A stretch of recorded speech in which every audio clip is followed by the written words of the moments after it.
why do I would ever want to leave this beautiful country. Hey guys, welcome back. Today we're gonna have a cozy indoor day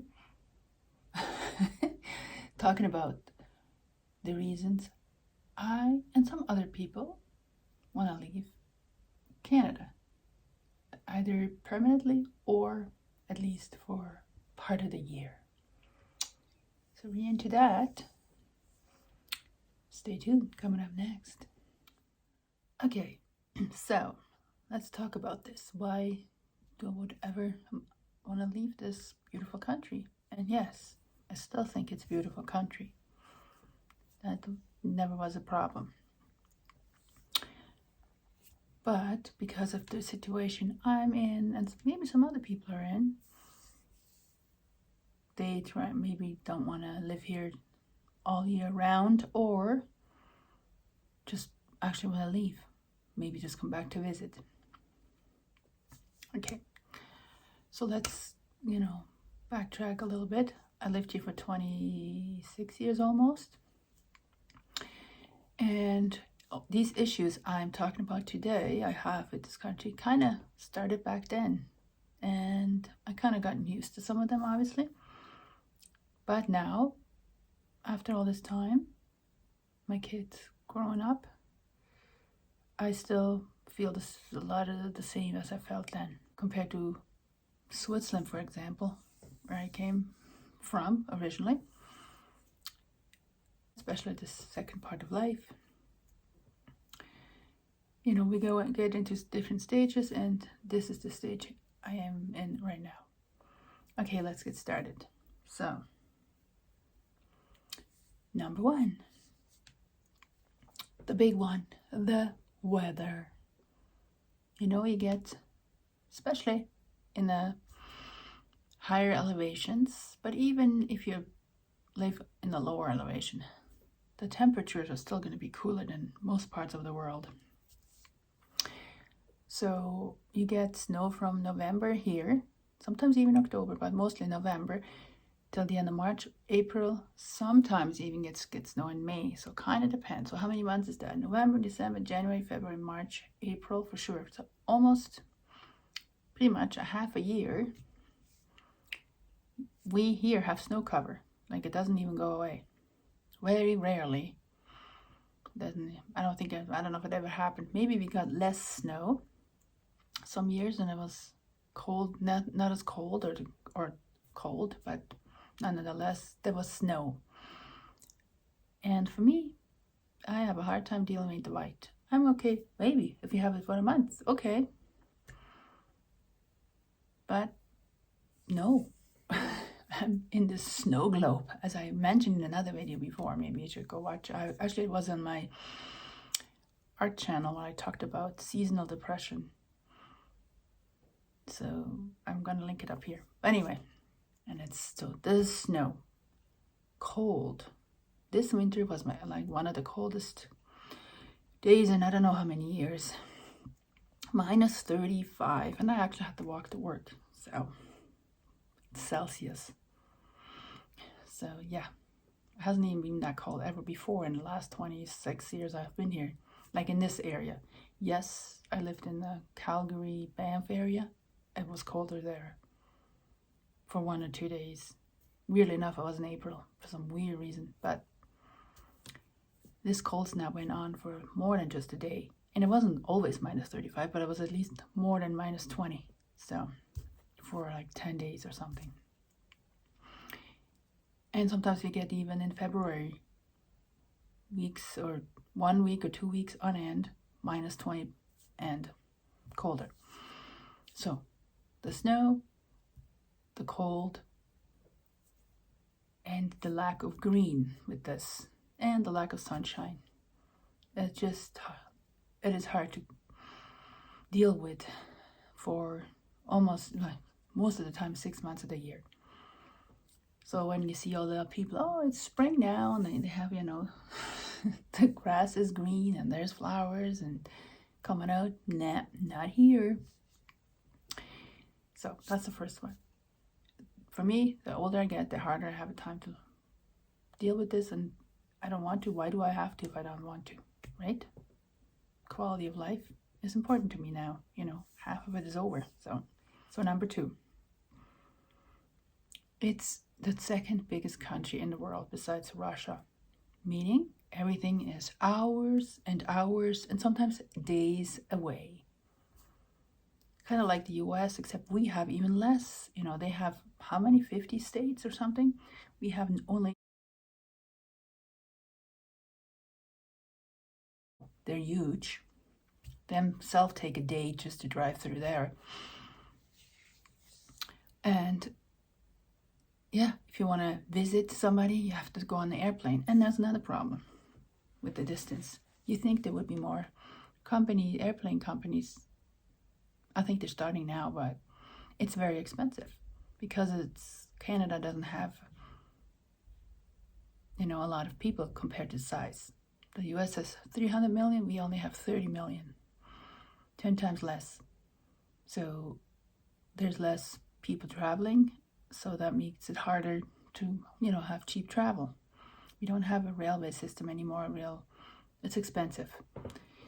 So there's only for certain big cities that is a connection, but to go through the whole country, it's expensive. So that doesn't work. So we are relying on cars mostly. So everybody has at least 2 cars at their house, and there's not a lot of transportation in the big cities, in the big areas, bigger populated areas, yes, but not when you live out in the boonies like I do. And now we don't even have a taxi service anymore. So anyway, and so somebody like me has a hard time to get around because I don't have a driver's license. Yes, I know I'm a unicorn. Most people in the world, I'm probably the 1% that doesn't, like from the developed world. But nonetheless, it is just so much travel, even if you have a car and you know how to drive. Like some people love driving, but gee, and then, the landscape never changes. It's beautiful, but it's always the same. It's like after a while, you get tired of it, like me. Maybe not other people, but me. So, yeah. The distances are ridiculous. Plus, talking about another issue with the distances, if you have healthcare. Most provinces, you don't have to pay for healthcare. They pay it. Or it's very cheap. But you do still have to pay for medication and some chiropractor and other things you want to have, if you have to do rehab or whatever, that usually costs money. But nonetheless, to go to the doctor or you have to go to the emergency hospital, it doesn't cost anything, which is nice. That's a good thing about it. But if you need to get an operation somewhere, you have to either fly there or drive there for hours, and I don't know how fun that is if you need to get an operation done. And you need to sometimes book this 2 years in advance or more. Now, after the pandemic, it even gotten worse. So, yeah, it's maybe a good healthcare, but it's hard to get it, even if you don't have to pay for it. Third is the quality of food. Yes, again, in the big populated areas, in the metropolitan areas, which we only have a few, the food is, multicultural. You probably get somewhat fresher food because you're closer to a Harper or area there the food gets delivered to. And mostly it's seafood you probably can get fresher. But even vegetables and fruit and vegetables, yes, we do have certain parts of Canada, like the Okanagan or Ontario, I think the Niagara Valley, or whatever it's called, in Ontario, does have areas where the food is growing, like where it's warmer. But again, obviously not year round. And it's still very far away to deliver to certain places. So by the time it gets there, it's not fresh anymore, or it's, gets picked when it's not ripe and then ripens on the way or in a cool house or whatever, in a warehouse, and by the time you get it at your house, it's, goes bad pretty quickly, and it's just not fresh anymore. So the food is definitely a problem as well. Because it's a colder climate, you can't grow food as long as you can in other places. They have to be grown in greenhouses, and it makes it all more expensive. So the cost of the food you get and the quality of the food is just not as good as you could in other countries. So that's another problem. Then the fourth is, it's hard to make a living. The Canadian dollar is not that strong, and because of the pandemic, economy kind of took a tank a little bit. We always hear on the news of, I don't know what to believe, if it's going to come, a big crash or not, I don't know. And the housing market went up the last few years before the pandemic, kind of flattened now, I think, and I don't know if it goes down now again or not. And I know that's not just in Canada, it's in other places too, obviously, because everybody was affected by the pandemic. But even before the pandemic, it was hard to make a living and from a job, for one job. So you need like 3 jobs to kind of pay rent or pay your mortgage or just pay all your bills. Because it's cold in the winter, utilities are expensive, right? If it's gas, electric, or whatever. Yeah. And your mortgage, the food is expensive, as I mentioned before. So, your basics are just very expensive compared to how much you make an income. And most people don't make more than $15 to $18 an hour in most places.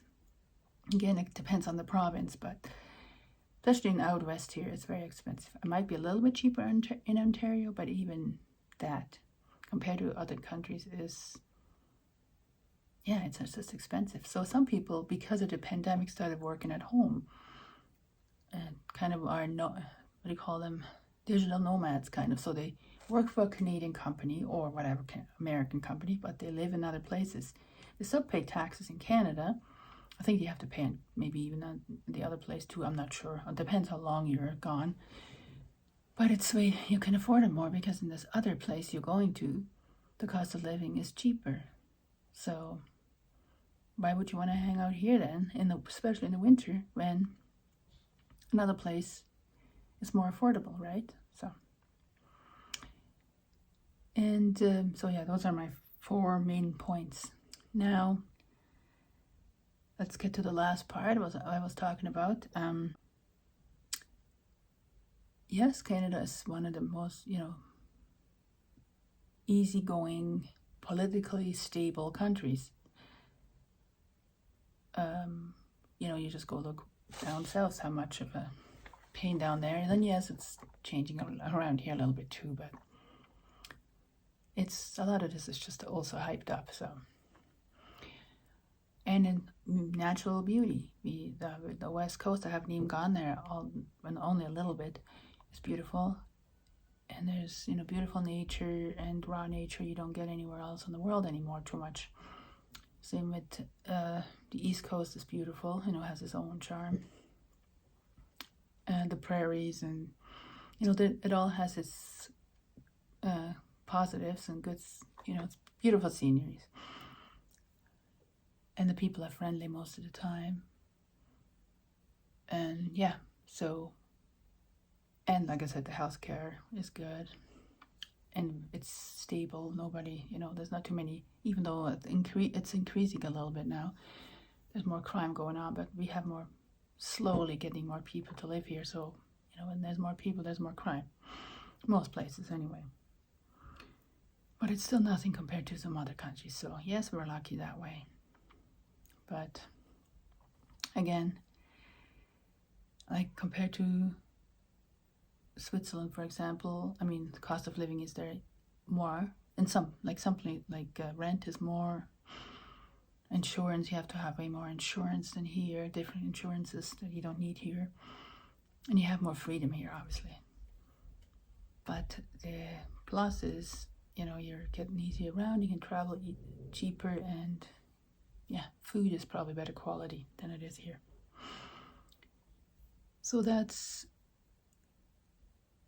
the reason that I'm decided to do this, to either move away for good, or at least move away for a few months of the year, and find a place in Canada if I'm somewhere warmer, or probably on the west coast, I'm thinking, to live for a few months and then go travel again, or find a place to buy a place abroad, or maybe rent it out. So those are the plans.